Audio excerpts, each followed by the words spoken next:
Alright, so imagine yourself watching TV or a video on Hulu. As the best part comes to what happens.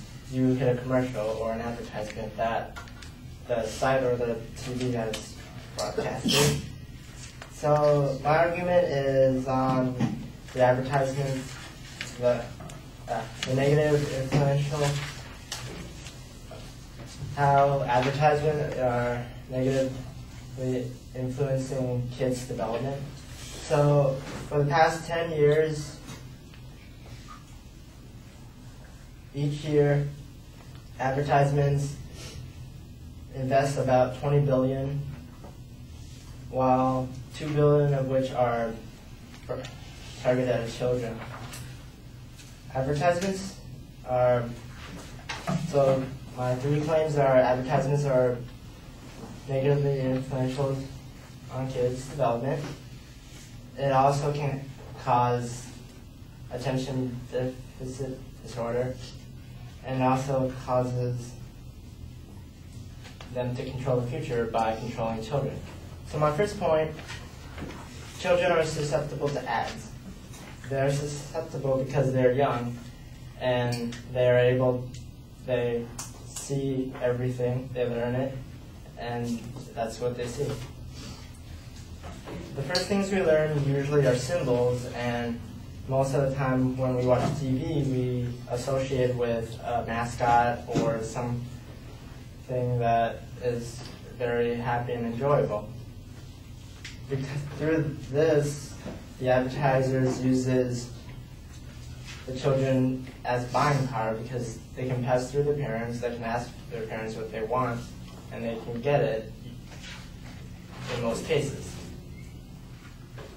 The only problem with this is they're pretty much controlling the children.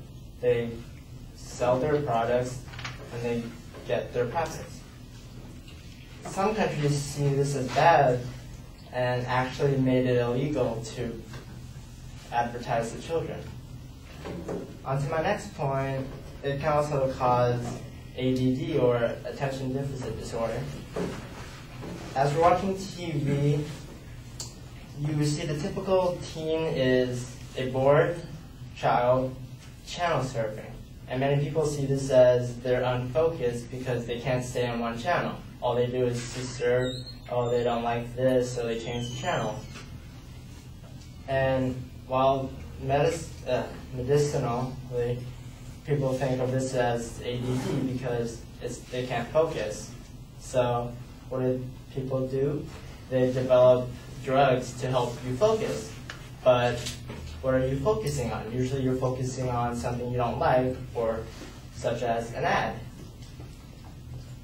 And all this is funded by advertisements to produce the drug we all know as Adderall. And then on to my next point is that advertisements can control the future by controlling our children. As we all know, children are the future. They start out fresh, they have many years to come, and such as they can also develop loyalty to what they like, what they want, and this can lead to brand loyalty. So everyone wears typically one type of brand or what people give them. And when you start wearing a brand, you get used to it. If you get used to the brand, you will want to wear more and more, or other brands will feel less comfortable, less to your liking, less to your appeal. So you will want this brand more. And people seeing you wear those brands either want them, or if they're trying to give you a gift, they will give you an item in that brand. And to wrap it up, advertisements can cause negative effects on the development, can cause a disorder known as ADD, and can later control the future by controlling what we buy. Thank you.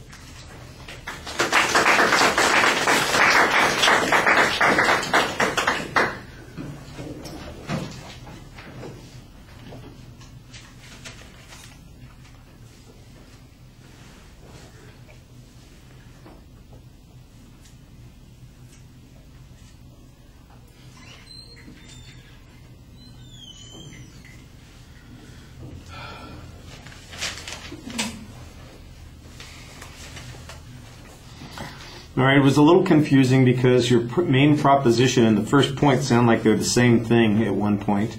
When you get to the secondary issues, you do lay them out and you state them pretty clearly, although the phrasing on them is a little bit awkward.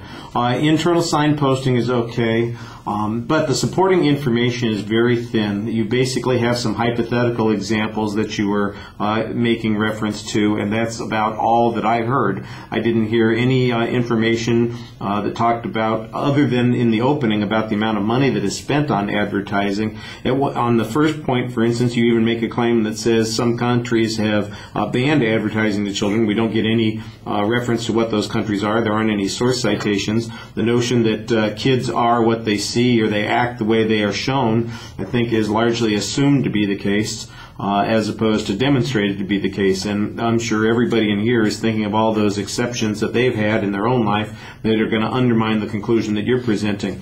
The same thing on the second point. This whole link to ADD is it's channel surfing. What's that got to do with the advertising? Is it because they're advertising that they're doing channel surfing? Is that, and that's what gives them ADD, or is it the other way around? Here's a perfect example of which is the cause and which is the effect. We're going to be talking about that when we talk about the reasoning issue, and why would it translate to other actions and behaviors, and the relationship to the drug that has been developed to address ADD seems to be pretty much spurious. You have no data or no reason to believe that it's connected, except that people are blaming television watching, in particular, I guess, because they do channel surfing because of the commercials, that's what gives them the ADD. But I didn't hear any evidence to suggest that that's the case.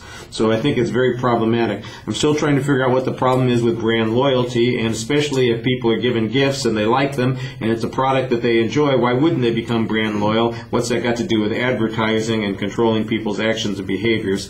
I think there's a huge inference that's being presented here that is not really developed. All right, thank you.